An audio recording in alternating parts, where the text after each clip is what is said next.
CIST, un visage emblématique de BFM TV. Présent sur la chaîne depuis 2007 avec son émission Bourdin Direct, diffusée d'abord sur RMC puis en simultané, Jean-Jacques Bourdin fait depuis longtemps le bonheur de la chaîne. Et même s'il n'a parfois pas mâché ses mots à son sujet, il en reste l'un des journalistes phares. Dans les colonnes du journal du dimanche ce 4 avril d'ailleurs, le directeur général de BFM TV n'a pas laissé planer le doute sur sa présence à l'antenne l'année prochaine. Oui, ça va de soi, CIST un pilier. Il s'est d'ailleurs projeté contractuellement jusqu'à la présidentielle, a répondu Marc-Olivier Fogiel, ravi que Jean-Jacques Bourdin continue de travailler sur la chaîne.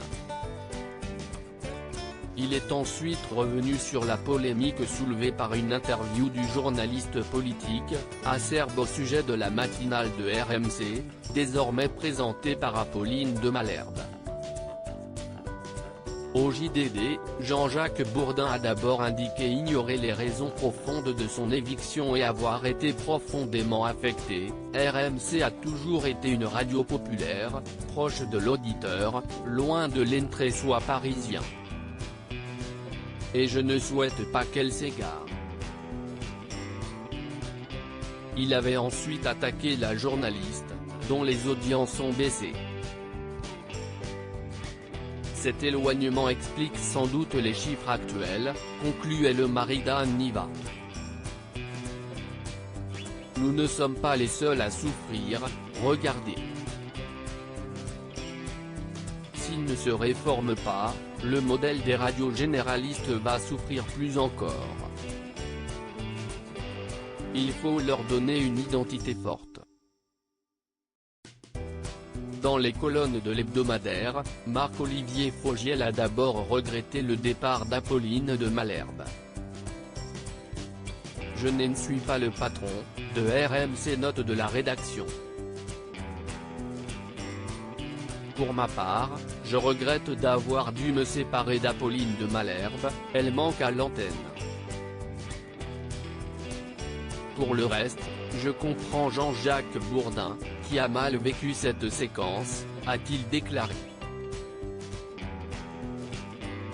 On ne s'épanche pas dans la presse pour étaler ses états d'âme, mais on ne s'épanche pas dans la presse pour étaler ses états d'âme.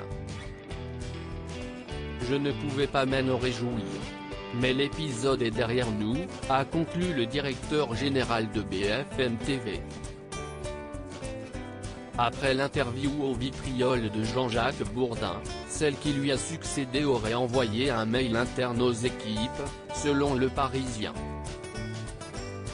Certes, nous n'imaginions pas de sa part des encouragements, aurait écrit Apolline de Malherbe.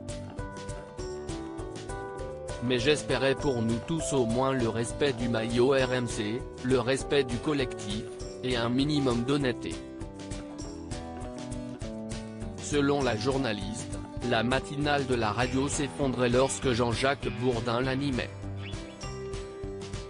Les audiences de son interview de 8h35, qu'il anime toujours, sur BFM TV, continuent d'ailleurs encore aujourd'hui à chuter sur l'antenne, aurait-elle ajouté avant de remercier l'ensemble des équipes qui travaillent à ses côtés.